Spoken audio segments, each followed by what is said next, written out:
Hello dear viewers, आज class 12 का economics का एग्ज़ाम था। चलिए आज का क्वेश्चन पेपर डिस्कस करते हैं। सबसे पहले हम स्टार्ट करेंगे न्यूमेरिकल से। तो क्वेश्चन नंबर 11 जो था वो न्यूमेरिकल था, जिसमें एक्सपेंडिचर मेथड और इनकम मेथड को यूज़ करके हमें ऑपरेटिंग सरप्लस और gross domestic fixed capital formation को फाइंड आउट करना था। गवर्नमेंट फाइनल कंजम्पशन एक्सपेंडिचर और ऑपरेटिंग सरप्लस को फाइंड आउट करना था। तो आइए देखते हैं इसको हम कैसे सोल्व कर सकते थे। इसके अलावा एक और न्यूमेरिकल आया था, वो भी देख लेते हैं क्या था। दूसरा न्यूमेरिकल था आपका क्वेश्चन नंबर 5, जिसमें कंजम्पशन दिया हुआ था, कंजम्पशन फंक्शन, और ऑटोनोमस इन्वेस्टमेंट दी हुई थी। हमें इसमें जो है कैलकुलेट करना था इनकम, यानी कि वाई को, इक्विलिब्रियम लेवल ऑफ इनकम को कैलकुलेट करना था। तो स्टार्ट करते हैं पहले इस छोटे वाले सवाल से, जो क्वेश्चन नंबर 5 था, जो कि 2 नंबर का पूछा गया था। तो इसका आंसर मैंने सोल्व किया हुआ है, वो आपको दिखाता हूँ।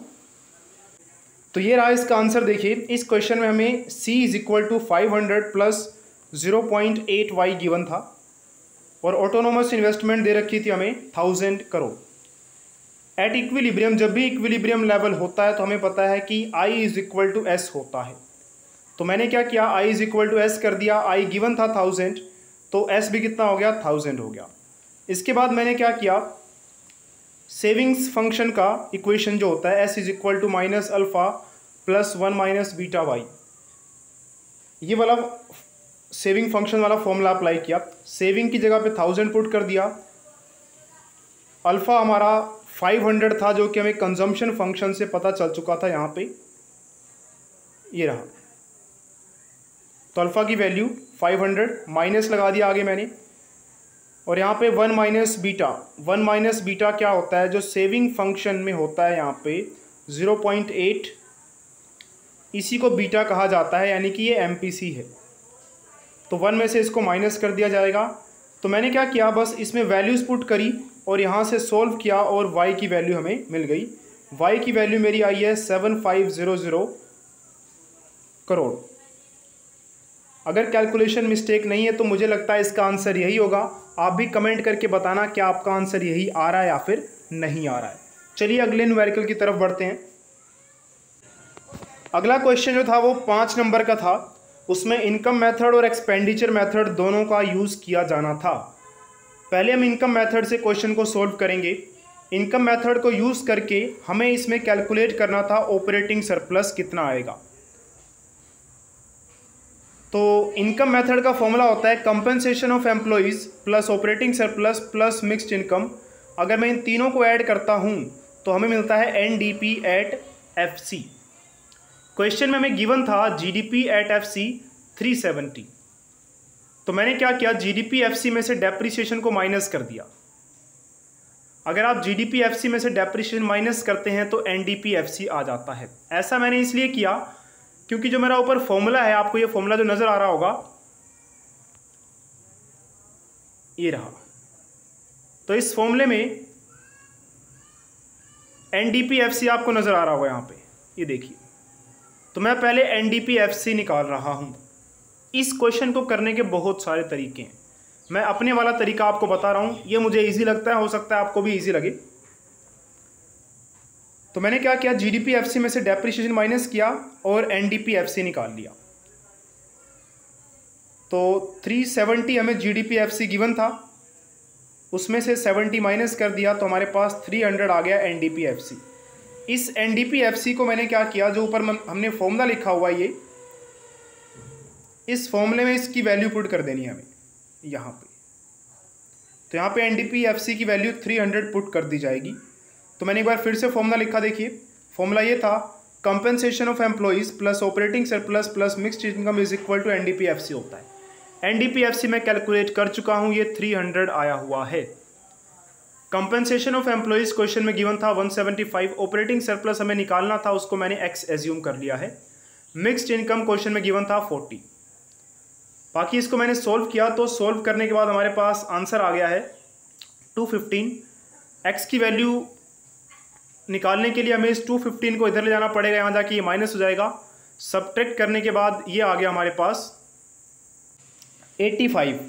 यहाँ मिस प्रिंट हो गया, ये 1 नहीं आएगा, सिर्फ इसका आंसर 85 है। तो ऑपरेटिंग सरप्लस इसमें कैलकुलेट करना था जो कि 85 आया है। आपका आंसर क्या आया आप भी कमेंट करके ज़रूर बताइए, और अगर मुझे लगता है कैलकुलेशन मिस्टेक नहीं है तो इसका आंसर 85 ही होना चाहिए।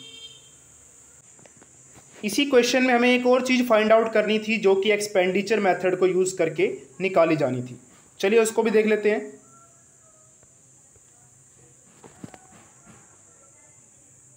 एक्सपेंडिचर मेथड का formula private final consumption expenditure plus government final consumption expenditure plus gross domestic fixed capital formation plus change in stock plus net exports minus, ये माइनस है यहाँ पे, तो माइनस नेट इनडायरेक्ट टैक्स। अगर ऐसा किया जाएगा तो हमें मिलता है GDPFC।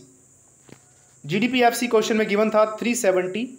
बाकी सारी वैल्यूज आपको क्वेश्चन में मिल जाएंगी सिवाय गवर्नमेंट फाइनल कंजम्पशन एक्सपेंडिचर की। तो मैंने क्या किया, इसी फॉर्मूले में जो आपको नज़र आ रहा है प्राइवेट फाइनल कंजम्पशन एक्सपेंडिचर, इसकी वैल्यू 210 थी। गवर्नमेंट फाइनल कंजम्पशन एक्सपेंडिचर दिया नहीं था, उसको मैंने x मान लिया। Consumption gross domestic fixed capital formation 70, change in stock 60, net exports -20 given था और नेट इनडायरेक्ट टैक्स -20 गिवन था। इसको मैंने सोल्व किया और सोल्व करके मेरा आंसर जो आता है वो आता है 70 करोड़। तो अगर मेरी कोई कैलकुलेशन मिस्टेक नहीं है तो मैं फिर से यही कह रहा हूँ कि इसका आंसर 70 करोड़ ही होना चाहिए। बाकी आप मेथड कोई भी यूज़ कर सकते हैं, जिस तरीके से मैंने बताया है ज़रूरी नहीं है कि क्वेश्चन पूरा वैसे का वैसे सोल्व हो। हाँ, आंसर सेम आना चाहिए, आंसर आपका और मेरा अलग नहीं आना चाहिए अगर आप दूसरा मेथड यूज़ कर रहे हैं तो भी। तो ये थे न्यूमेरिकल्स के क्वेश्चंस जो इस बार इकोनॉमिक्स के एग्ज़ाम में पूछे गए थे। बाकी अगर हम पेपर की बात करें, बाकी क्वेश्चंस भी लगभग बुक में से ही पूछे गए थे, कोई इतना मुश्किल क्वेश्चन पूछा नहीं गया था। अगर फिर भी आपको लगता है किसी क्वेश्चन में डाउट कि इस वाले क्वेश्चन का आंसर कैसे लिखा जाना था, वैसे तो मुझे लगता है कि आपको सारे के सारे क्वेश्चंस के आंसर्स आपकी बुक में मिल जाएंगे। जो भी बुक आपने पढ़ी होगी उनमें लगभग ये सारे के सारे क्वेश्चंस के आंसर्स जरूर होंगे ही होंगे।